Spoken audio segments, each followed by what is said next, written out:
Jika kamu lolos mendapatkan kartu prakerja, kamu harus memakainya di platform digital dalam waktu 30 hari sejak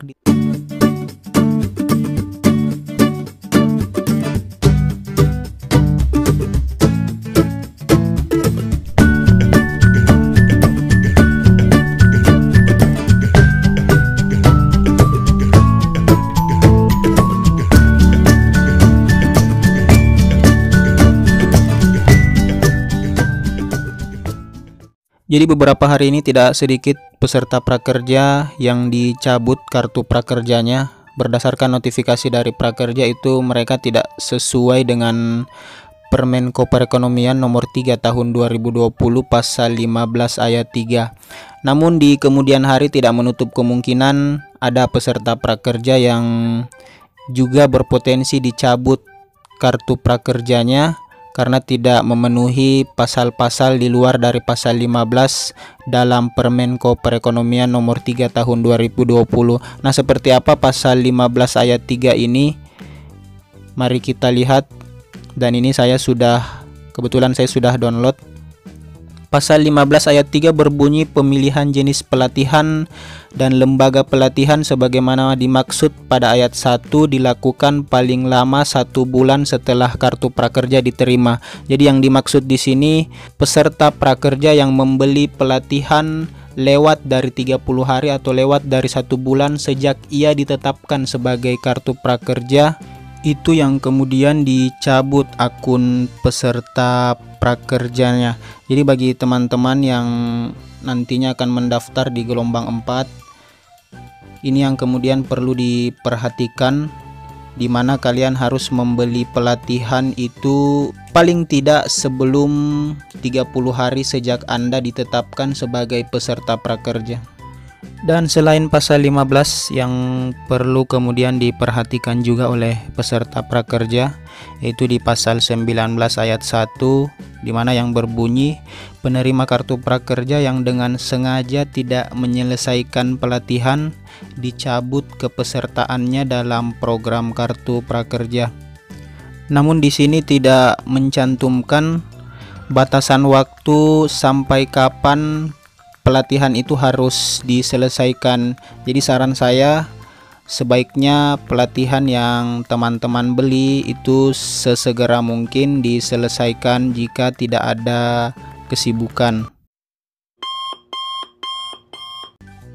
Di pasal 19 ayat 2 berbunyi dalam hal penerima kartu prakerja dicabut kepesertaannya sebagaimana dimaksud pada ayat 1A, bantuan pelatihan yang tersisa dalam kartu prakerja dikembalikan ke kas negara.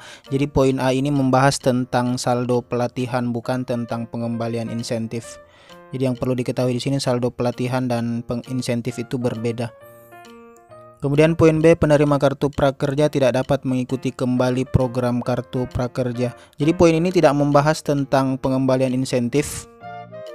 Dan kalaupun kita melihat tentang Perpres nomor 76 tahun 2020, memang ada yang membahas tentang pengembalian insentif, namun dia tidak berkaitan dengan pasal 15 ayat 3 Permenko Perekonomian tahun 2020 tadi. Di Perpres 76 tahun 2020 ini hanya membahas tentang pengembalian insentif terhadap orang-orang atau golongan yang tidak berhak mendapatkan kartu prakerja.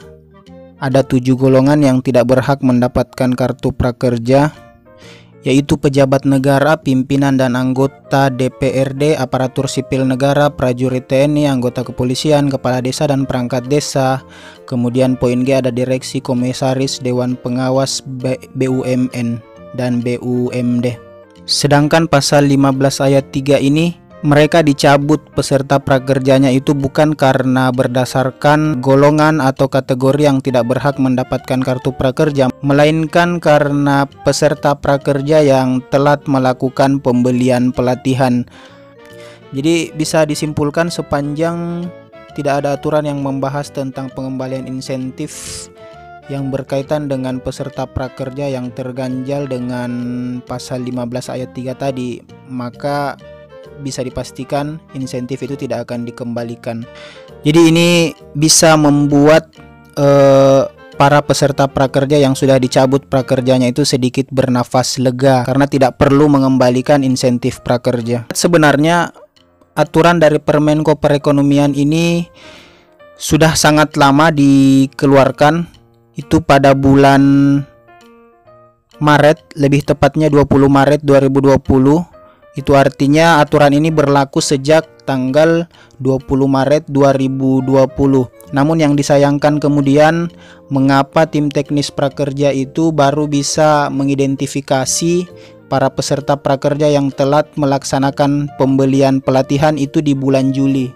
Harusnya kan mereka kemudian bisa mengidentifikasi peserta prakerja yang telat membeli pelatihan sejak awal kartu prakerja ini dibuka. Dan kalau kita lihat di dashboard prakerja atau di fak prakerja itu sebenarnya ini juga tercantum di bagian pagu bantuan biaya pelatihan. Jika kamu lolos mendapatkan kartu prakerja, kamu harus memakainya di platform digital dalam waktu 30 hari sejak diterima dan wajib digunakan dalam tahun anggaran berjalan. Jika sudah hangus atau kadaluarsa, maka saldo pagu bantuan pelatihan akan dikembalikan ke rekening kas negara. Jadi yang dimaksud di sini, setelah Anda mendapatkan kartu prakerja, Anda diberikan waktu paling lambat 30 hari untuk membeli pelatihan, dan setelah membeli pelatihan pertama, maka sisa dari anggaran pelatihan yang 1 juta itu masih bisa Anda gunakan di dalam tahun anggaran berjalan atau jangka waktunya 1 tahun. Mohon support channel ini dengan sekali klik subscribe. Gratis kok. Semoga kalian diberikan kesehatan dan hari-hari yang menyenangkan. Bye.